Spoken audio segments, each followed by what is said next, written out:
putting introductory videos behind us, this video serves as a preface to the entire series of videos as we will start applying different concepts from acting method to music interpretation and music performance. At the end of Stanislavski's book, at the end of the preface of the book rather, the very last sentence says that it was written, or the technique was made, in defense of the laws of nature. And it seems like unlocking our nature, removing any blockages, and using it, our nature, our potential, our intuition, as the main creative power is the leitmotif, is the recurring theme of the system. And that it appears that every single element, from the first chapter towards the end of and all the way to the end of the book, is building up one on another and aims towards allowing our intuition to come forward and lead the creative process.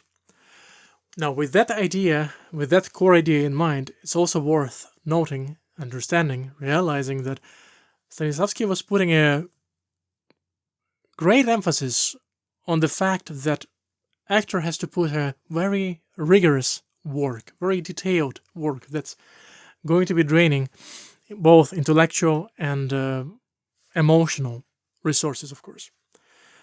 And then this process of reaching our intuitive, creative flow through conscious acts is another core ideas, or rather the core concept, core principle of the system, as he calls it, reaching the subconscious through conscious, or reaching our inspiration through very specific questions, very specific actions that are going to be created in our conscious, controllable part of our mind.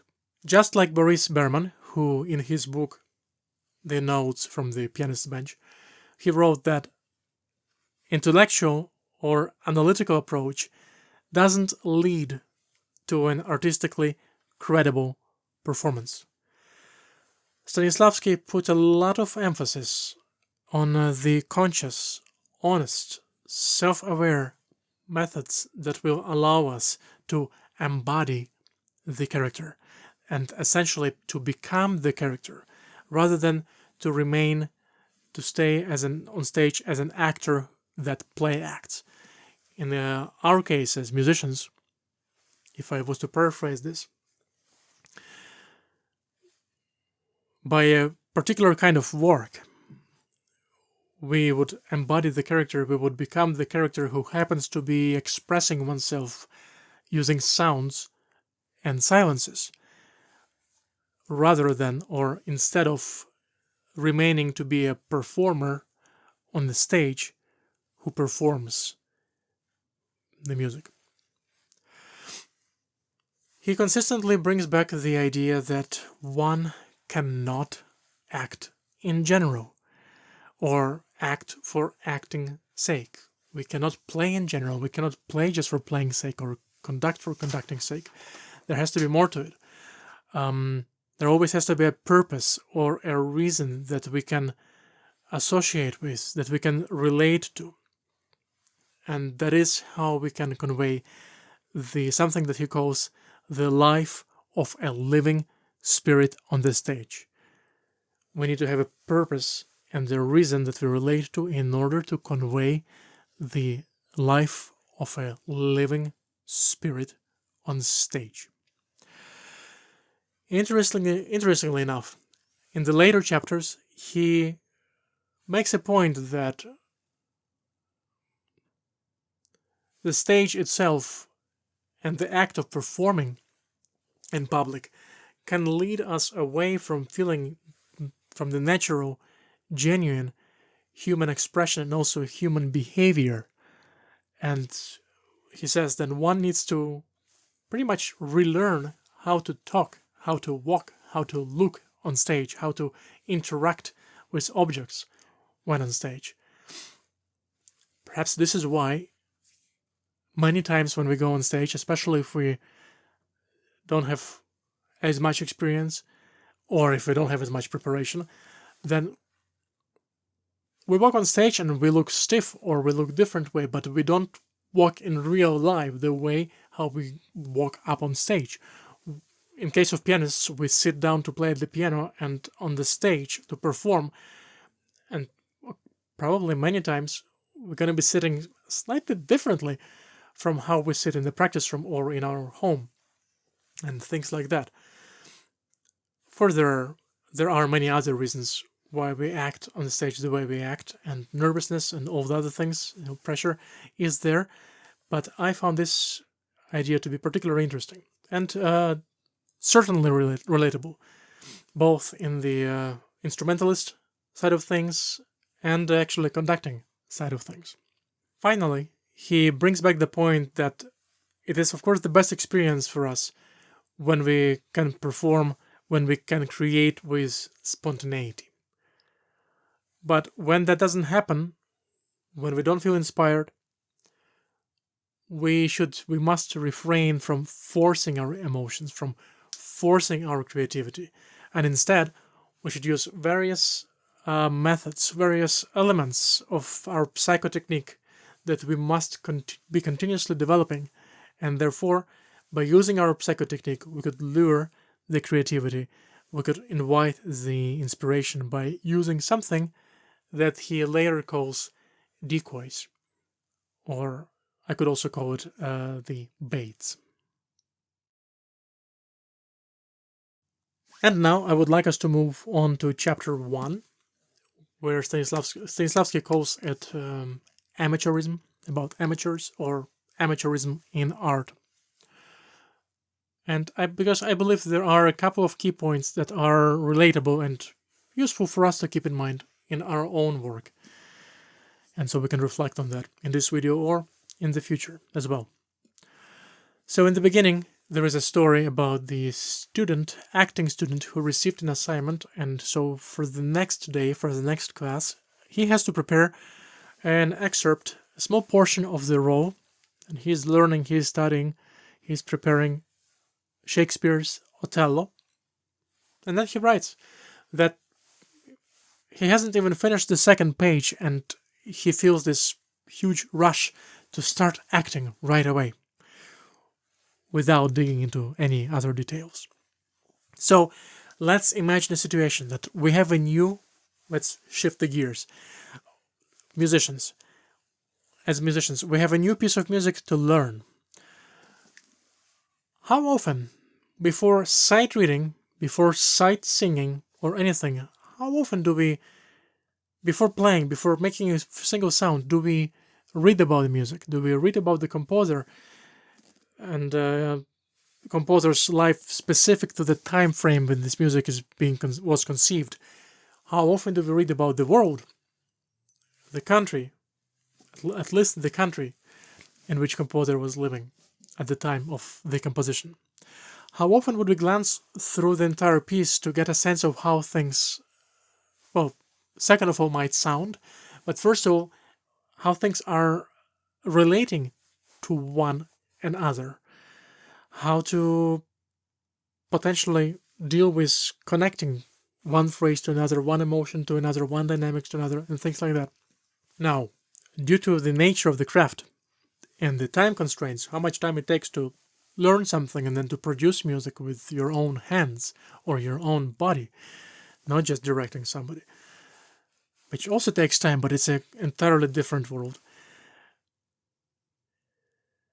And I'm still convinced it's an easier world as far as performance is concerned.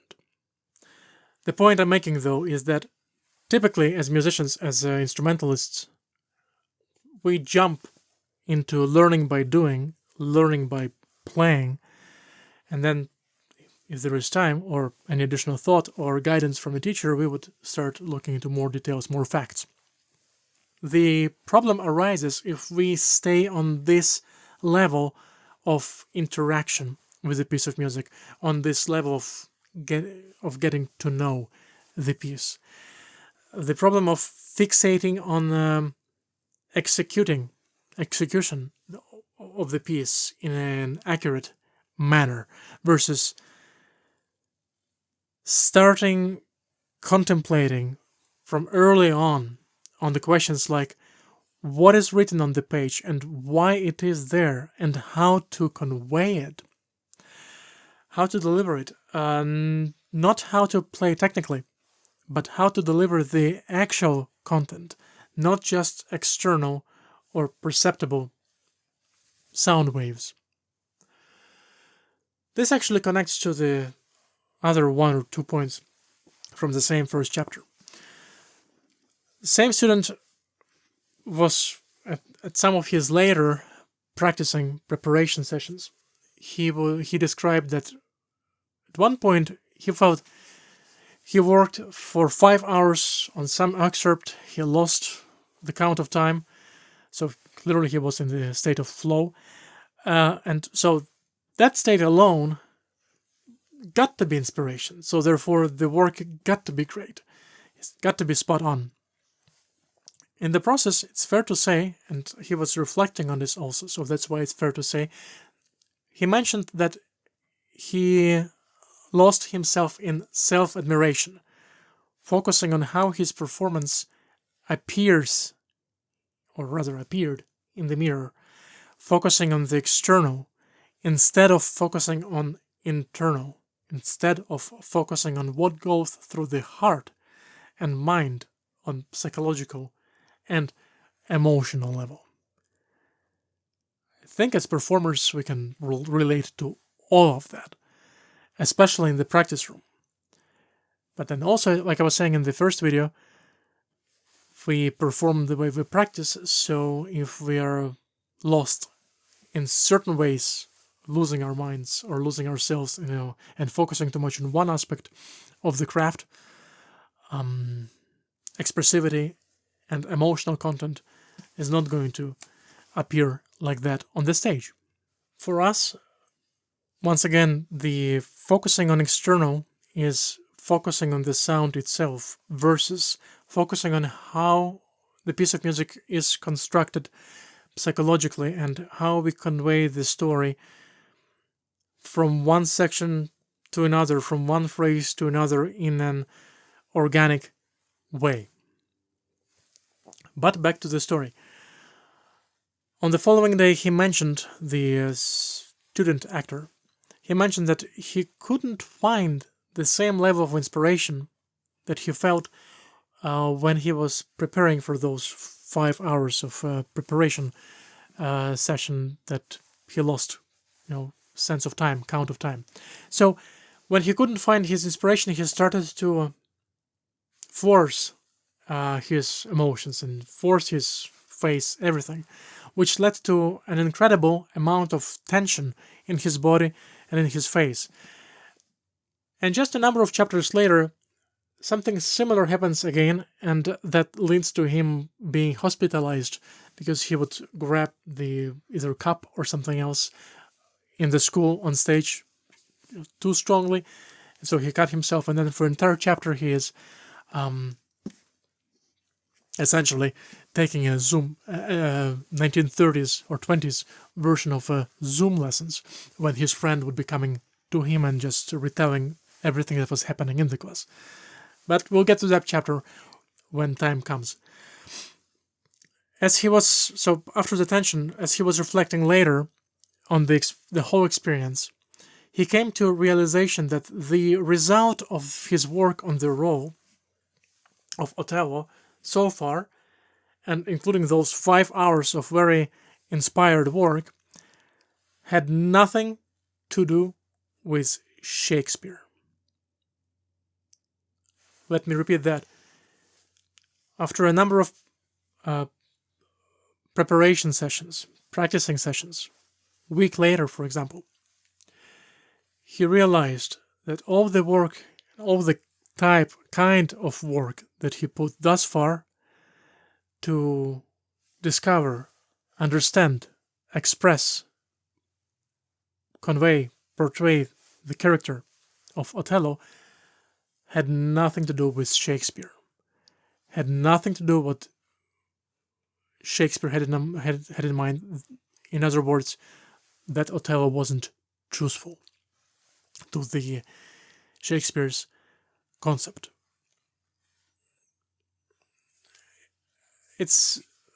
That thought was deep on a number of levels. I'm not sure if I convey it at this particular moment as accurately as possible, but we will be getting back to it in the future videos as we will be exploring other concepts of the system. But I think this idea in itself, that we can invest huge amount of time into something, we can get easily carried away, we can get really emotional and emotionally connected to something, invested in something, only to realize later that, well, on a simple level, we could realize that we missed a simple marking or a couple markings on the page, so we kind of play everything upside down, so it's an easy fix.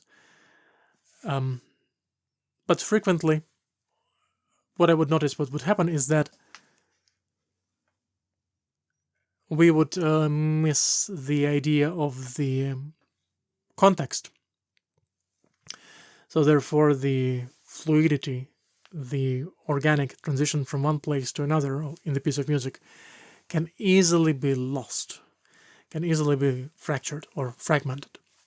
But that's also a story for another video in the same series, because the system talks about it as well, in the sense of the system calls it the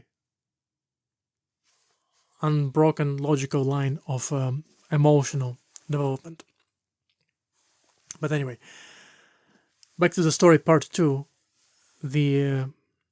As he realized his preparation had nothing to do with Shakespeare, he would say that therefore he was inspired with himself playing the role, not with the role and its needs.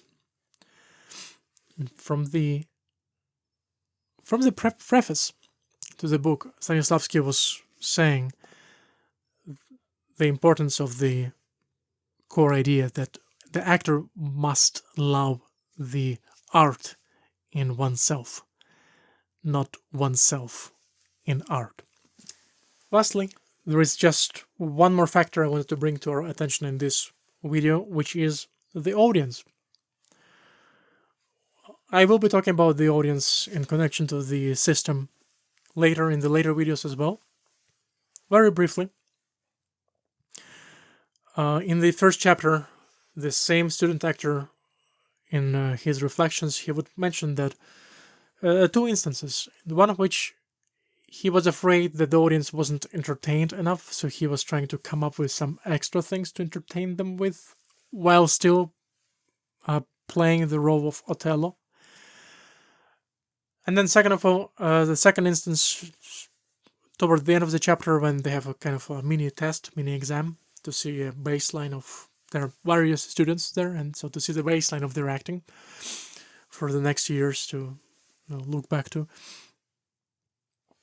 The same actor would look into the hall to see the faces of some audience members, and then assuming that they are approving of his acting, he would start to overact, he would start to show off, and similarly he would start to... So the issue with the audience is, first of all, we can't ignore the audience. That's what he says. Audience is an active participant of a performance. But the main issue is that our focus starts to shift from what is being shared with the audience. What are we trying to convey to the audience? And instead, our focus is shifting to how to entertain the audience. This idea in itself probably is worthy of a couple of videos outside of the system series. But we'll see if there will be time or a need for that. I will wrap up here.